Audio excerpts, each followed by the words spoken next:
Welcome to Aba Jobs, UAE Direct Hire. So, nandito kayo ngayon sa group na to dahil naghahanap ka ng trabaho dito sa United Arab Emirates. At, so guys, dito sa vlog na to, sasabihin namin sa inyo ngayon kung ano ba talaga si Aba Jobs. Kasi napakadami nag-a-apply from Philippines to United Arab Emirates. At hindi lahat is pinapalad or sinuswerte. Okay, so bakit nga ba namin kinreate si Aba Jobs? Well, kinreate itong Aba Jobs na group sa Facebook para lahat ng mga gustong pumunta dito sa UAE na nasa Pilipinas na gustong magtrabaho is magkaroon ng pagkakataon kung merong kaming available na job order. So, ilapag lang ng ilapag natin doon. Tapos yung mga kababayan natin na naghahanap ng trabaho sa Pilipinas, kung anong available doon, pwede silang mag-apply. Yes. So that's the word, mag-apply. So, for example, nag-post na kami dito, nakita nyo na may music teacher, for example, at related to sa experience nyo dyan sa Pilipinas, so pwede kayo mag-apply. Pero, uulitin namin, lahat na nandito na pinopost namin is mayroong placement fee. So, walang libre po guys. Pero, kailan ba namin sinisingil ang placement fee? Sinisingil namin ang placement fee pag kayo ay na medical na, pag kayo ay pumasa na doon sa interview. Yes guys, may interview pa rin. Kasi normal direct hire process na parang kami na-create namin to kasi nga sa dami-rami naming commentors sa TikTok, sa YouTube. Puro how to apply. Pero ang dati talaga namin business, or until now, business pa rin namin, na processing lang po kami ng mga documents. Like for example, ikaw meron ka ng employer. So ngayon, pupunta ka ng immigration, may dala mo ka ng employment visa, at may dala ka ng ticket, na-offload ka. So, may compliance yan. So, sa compliance, kailangan mong pa-verify mo na kay consulate, pa-verify doon sa POEA for accreditation, nakakuha ng OWA o ECP-DOS. So, sa mga hindi alam, kami yung nagpa-process talaga noon na kung saan meron na kayong employer na kukuhanin lang kayo, ipaprasa man legal way. So, nakalagay doon sa post namin sa YouTube, direct hire process. So, akala ng mga Pilipinos or mga kababayan natin na nagbibigay kami ng trabaho. So, lahat ng nakukuha namin comment is how to apply. Siyempre, naghahanap sila ng trabaho. Yes, naghahanap ng trabaho. Nagbibigay kami ng trabaho. Pero, dahil puro yun yung nare-receive namin mga comments, so, pumasok sa isip namin na pag may problema, kaya namin gawa ng solusyon. So, ang ginagawa namin ngayon is, dahil napakaraming ngang nag-a-apply, why not kami naman ang humanap ng employer na willing mag-hire sa Pilipinas? At itong employer na to ay sila talaga mga mag-prepare ng mga documents. Yes. Dapat willing talaga silang ibigay din lahat ng mga documents nila like the trade license, passport na may-ari, visa, Emirates ID, photos of the office. So, pag wala sila nun, hindi ma-approve yan ni consulate, lalo na physical office. So, lahat ng mga pinopost namin dito ay talagang mga companies na mag-hire sa Pilipinas. Yeah, tulad nito, dito sa Aba Jobs, makikita nyo, updated siya lagi na kung ano yung hinahanap, kung ano yung pinapahanap ni employer. Yeah. Kung, for example, sa salon, example, sa barbershop, sa hotel staff, restaurant staff, baker, kung ano-ano pa. Pero may times na medyo, dahil kaka-launch lang namin ito, I think nasa 1 month ago na. Oo. Nasa 1 month, and then we have 2.8 members na nandito sa group nato. So sa group nato guys, sometimes medyo mabagal ang process ng pag-hire natin. Bakit? Unang-una, once na kinumply na kasi ni employment ang kanilang mga documents, kailangan isubmit kay consulate. Pag sinubmit kay consulate, so we're going to wait for an approval para sa JO. Papadala sa Pilipinas, pagkatapos, syempre pag okay na yon, ginagawa naman namin yung recruitment process na kailangan interviewin kayo ng employer muna. Pag pumasa kay employer, so syempre, ko-coordinate naman namin ngayon doon kayo sa Pilipinas for medical, kailangan physically fit. Kasi pag okay na, fit na sila, kailangan naman i-process naman ni employer yung visa nyo. So, sa pag-process ng visa, mas okay na attested yung mga documents nyo, especially pag matataas yung posisyon. Yes. Kung skilled worker ka. Lahat naman actually sila is skilled worker. Tinatawag na hindi skilled pag pag nanny or maid. Okay. So lahat sila skilled. Pero ano lang is pag mataas yung position like admin, engineers, mga reception, kahit reception kailangan niya ng mga Nurse. Nurse, kailangan niya ng attested documents, apostille, attested, and naka-MOFA. Ministry of Foreign Affairs dito para mabigyan kayo ng magandang position. Kasi kung ano ang nasa job order, kailangan nyo yung position na mabigay namin sa inyo. Okay? Tama. Kasi kadalasan, pupunta dito, mag-a-apply sa amin, walang pera. So guys, ulitin ko, most of the time, hindi siya salary deduction. You have to pay upfront pag pumasa na kayo. Pero kami, hindi namin pala pinagbabayad upfront. So, okay, may medical muna namin kayo. Pagka medical kayo, paprocess na yung visa, magbabayad na kayo ng half. Pagpa-process na yung visa. Bakit namin kayo pinagbabayad agad ng half? Kasi ang inaano namin kay employer is, ang gastos lang nila is ticket and visa. Placement fee will be to the applicant from the Philippines. Yes. Siyempre, for example, nagbayad na kayo ng placement fee. Pagkatapos, pasado na kayo, pinrocess na ng employer yung visa nyo. So, pag-process na ng employer ng visa nyo, tapos nag-back out kayo. So, ngayon, sinisingil kami ng employer na, bakit ganito? Pinrocess ko na yung visa pagkatapos, kala ko sure na yung tao, tapos biglang umalis. So, hindi marirefund po yung babayaran nyo in case na kayo mag-back out. Pero in case na, for example, kasalanan namin or what, kaya namin ibalik sa inyo yung pera nyo. So, dapat pag nag-apply din kayo dito, unang-una, mayroon kayong passport. Huwag mag-a-apply yung mga tao wala pa passport. Oo naman, kasi kailangan ng passport, hindi ka makakaalis ng Unang-una din, totoo naman, unang-una din, yung mga employer minsan nagmamadaling magsipag-hire sa Pilipinas. Kasi, instead na maghihintay sila ng 1 buwan, 2 buwan, di magkuha na lang sila, mag-hire na lang sila na nandito. Pero kasi kami, we help Filipinos para naman hindi na mag-tourist visa dito, legal way na lang na from the Philippines pupunta dito, at least pagdating nyo dito may trabaho kayo. Yes, kasi para wala na rin yung risk na magtuturist ka tapos bigla kang mag-aarap ng trabaho dito, ma-offload lang. So, kagandahan kasi dito is pag nakakita na kayo ng trabaho, for example, pina-interview namin kayo, pumasa kayo, alam niyo na kaagad kung magkano yung sweldo. Mag-a-agree na kayo agad. Plus, meron na kayong OWA, OEC, PDOS. So, legal talaga ang pag-process natin dito. So, kailangan nyo mag-agree ni employer kung paano ba. So, syempre, galingan nyo din sa interview. Kasi hindi lahat ng gustong magbayad, okay, kahit taasan nyo pa yung bayad nyo sa amin, hindi kayo makapasa-pasa sa interview. I'm really sorry. We cannot do anything about that. Still, the employer will decide if you are eligible doon sa company nila, if you are fit on the position that you are applying for. Di ba?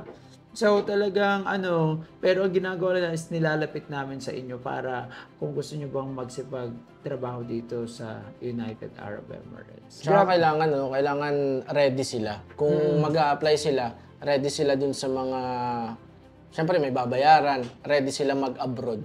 Yeah, kasi hindi biro mag-abroad guys, hindi ito trip-trip lang So, kung yung mga ganyan terms and conditions, ulitin namin. So, may placement fee tayo. Yan yung inaano ko sa inyo kasi syempre, dapat kikita din tayo kasi walang libre naman talaga guys. Mahirap maganap ng employer na willing mag-hire sa Pilipinas. Especially yung mga gusto namin is standard and salary. Kay consulate, ganito yung salary, ganyan-ganyan, hindi pwedeng bumaba doon. Kasi pag bumaba doon, hindi naman siya i-approve ni consulate. So, and also, under agency kayo, so protected kayo, may insurance din kayo sa Pilipinas. Kaya dapat, kung mag-apply ka, paayos po yung CV din, tapos yung schedule, tapos alamin din namin kung kailan kayo pwedeng lumipad in the future. Pero yun nga, kahit na kasi meron na kami mga batch na papunta dito from the time na nilaunch namin to, mostly ngayon puro salon kasi yung kinukuha natin. So meron na kaming 2 visa na na-process sa salon and papunta na sila dito next week. So i-interview natin sila. So kasi sila yung first time na pinrasas natin from Aba Jobs na nag-apply sila, naghahanap kami ng mga salon staff, tapos si employer is willing mag-hire sa Pilipinas. So meron na pala tayong 2. Oo, so hindi lang si employer willing mag-hire sa Pilipinas, si employee willing magbayad ng placement fee, and then boom, nandun na sila. Tatanungin natin sa kanila kung paano yung naging proseso. Alam mo ba, syempre natatakot sila. Tinawagan ako ng isa sa mga kapatid noong isang applicant na pupunta na dito next week. Sabi niya, sir, sana hindi scam ha. Kasi nagbayad na siya eh. Kumbaga, nagbayad sila pero still they're thinking that scam yung ganitong proseso. Kasi, syempre, sino ba naman na magtitiwala sa taong parang hindi nakikita, nakita lang sa YouTube, pinamedical, pero pinakita namin lahat. O ngayon, may visa na sila. Ngayon, we're asking them to book the ticket. Ang mag-book ng ticket is employer. Tinatanong lang namin sila kung kailan ang okay na ba silang lumipad the next week or what, kasi syempre wala silang kamag-anak dito. Kumbaga, yung isa may kamag-anak, yung isa wala. So, kumbaga talagang it's gonna be Pero sila nagbayad sila ng placement fee, di ba? Lahat ng, 2 klase kasi yan. 2 yung proposal na sa company. Sa isa sa company is, if they already have people from the Philippines na kukuhanin na sila yung naghanap, sila yung, it's either pag-uusapan yung 2. Sino magbabayad? Ikaw or si employee? Employer. So, depende yon doon pag si employer nakahanap. Pero, pag si employee, for example, kaya pinapropose namin, ayaw mo bang gumastos, lang sa'yo ticket and visa lang yung gagastusin mo. Pagkatapos, we are going to look for people na willing magbayad, pero of course, i-interview mo pa rin if they are okay or not. Pag pumasado sila, yun lang, may medical, ipraso yung visa, and then that's it. Pero itong pumunta ngayon sa atin na 2, tayo ang naganap ng tao, so sila ang nagbayad ng placement fee. Yun lang naman yun, guys. So pag nagbayad ka ng placement fee, parang namumuhunan ka. Pero pagdating mo naman dito kasi sa abroad, may trabaho ka na. Yeah, hindi sige, ikaw na nandito, kaya ka nandito sa grupo na to, sa Aba Jobs, is you're thinking to travel to UAE. Pero nahihirapan ka mag-travel dito sa United Arab Emirates kasi merong offload. Or else, syempre, lahat naman dito ng mga taong nagtutourist visa is naghahanap ng trabaho. Pagkatapos pagdating mo dito, ang sweldo, 2,000, 2,500.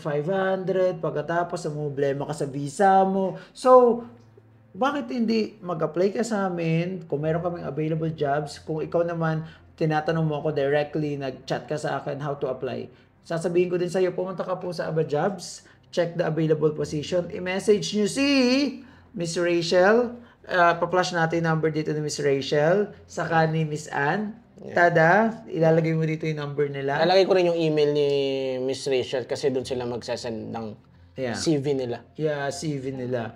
Pero, ulitin ko, mag-send lang kayo ng CV pag meron kaming posting na available na jobs dito. Kasi kung magsasabi kayo, okay, ganito po ang position ko, hanap niyo po ako ng trabaho. So, ang gagawin namin doon, lalagay lang namin yung mga CV nyo doon sa aming data para in the future na may maghanap. So, it means pag may maghanap pa rin na employer, that's the time na ipopost namin. So, as long as wala pang employer na naghahanap noon, hindi pa rin namin kayo gaano ma-assist. Or else, we're going to look, if we're going to look for company na gusto nyo talaga hanapan, yun yung medyo mahirap. Actually, pwede naman sila mag-send ng CV nila eh. Kung mag-send sila ng CV para ma-review.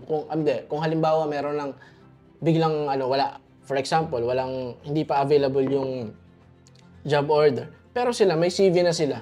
Kung makikita natin na, ito pwede to dito. Pwede nga, pero yun nga, depende pa rin sa nakapost. Kasi, mas madali yung mga nakapost sa, for example, barista, okay, nakapost na, applyan mo na agad yun. So, kumbaga, nakalink na. Pero, pag kunyari mo, wala tayong pinost na gano'n, nag-apply sila, it will take time. So, we don't know when we're going to get an employer na willing mag-hire ng gano'ng position. Pero, gano'n talaga, hindi mag-antay Yeah, sila. but, I'm suggesting you, kung wala naman yung position nyo dito sa pinopost namin sa Aba Jobs, kayo maghanap na employer. Like for example, we have a client na nag-send lang sa LinkedIn na hire siya ng company but they don't know how to do the process of the legal way. So, kinontak nila kami, sir, may nakita na po kaming employer, paprocess na lang po yung legal way, ganyan-ganyan. So, kausapin niyo po employer. So, kakausapin namin ngayon sa employer. Pag nakausap namin sa employer, willing siyang ibigay yung mga documents. So, we can start the process. But, ang problema dito most of the time, pag sinabi na namin kay employer, ito yung gastos, ganyan-ganyan, ayaw na ni employer mag-hire sa Pilipinas. Better to hire people from UAE daw rather than hiring people from the Philippines where it will take time, it's gonna be quite expensive. So now, ang pwede nyo sabihin sa employer nyo, sir, ako na lang gagastos nito. Lalo na kung okay ang sweldo. Yes. Kasi at the end of the day, okay yung sweldo, may trabaho na, willing, on a legal way pa. So, why not? Kasi kung iisipin mo yung ibabayad mo, is kikitain mo na lang ng 1 buwan, 2 buwan. Yes. Ang bilis nun. Ang bilis nun. Dito mabilis yung pera. Mabilis yung gastusin. Tada. Okay. And also, ang kagandahan dito kasi nga, may OWA, may OEC na, may PIDOS kayo. It means, hindi katulad ng mga nagtutourist dito sa United Arab Emirates. Pag nagtourist ka, pagkatapos, hindi ganun ka-okay yung company na napuntahan mo, magpapa-verify ka, mahihirapan ka magpa-verify. Pas kukuha ka pa ng OWA o ECPDOS. At least dito pagpunta mo, may OWA o ECPDOS ka na. As long as the same company, i-renew lang naman yan online. Okay? So guys, ulitin ko, welcome dito sa Aba Jobs, UAE Direct Hire. So Yes. Kung nasa Facebook kayo, search nyo lang yung Aba Jobs, UAE Direct Hire, lalabas na to. At kung gusto nyong mag-apply, makita nyo na, pwede sa akin itong trabaho to. This is it. Yes. Ulitin namin may interview, hindi ngunit willing ka magbayad. Ikaw na makukuha. Okay, so normal process po tayo sa recruitment. Basta saan nyo lang po yung CV and we're going to check. Kukontakin namin kayo.